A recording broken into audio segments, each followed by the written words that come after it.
दत्ताच्या भूमिकेविषयी विचारायचं तर दत्ताची भाषा अर्थात मालवणी भाषा आणि तो सगळा त्याला त्याचा तो सराउंडिंगच त्याचं तसं होतं.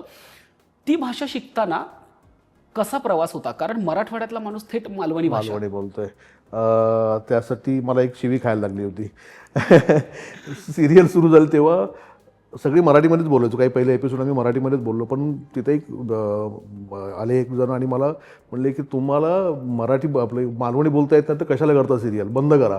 मग कोकणातलं सगळं वातावरण दाखवताय, सगळं कोकणातली हे करताना भाषा का नाही तुम्ही बोलत आहे.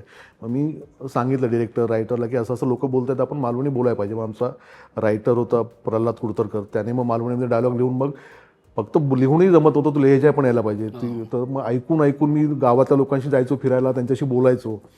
तो लहेजा आल्यानंतर मग मला सोपं गेलं सगळं. मग काही शब्द मला माहीत नव्हते, झील, चेडू, हैसरे, तर असे बरेचसे शब्द मग मी ते शिकलो, ऐकून शिकलो, पण असं अचानक नाही आलं मला.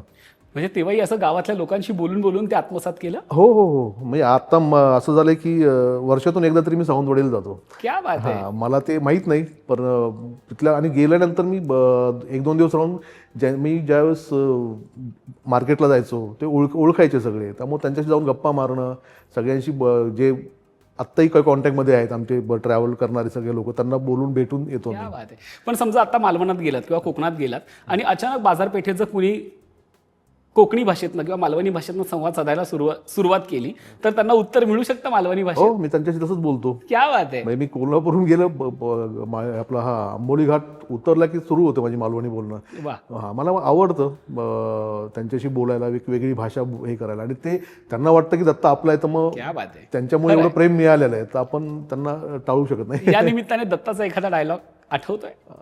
जो हे होता तिथला फेमस म्हणता येणार नाही, पण सतत पांडूला हाक मारणार, ए खुळे हैसर या रे, काय मेलस, असं.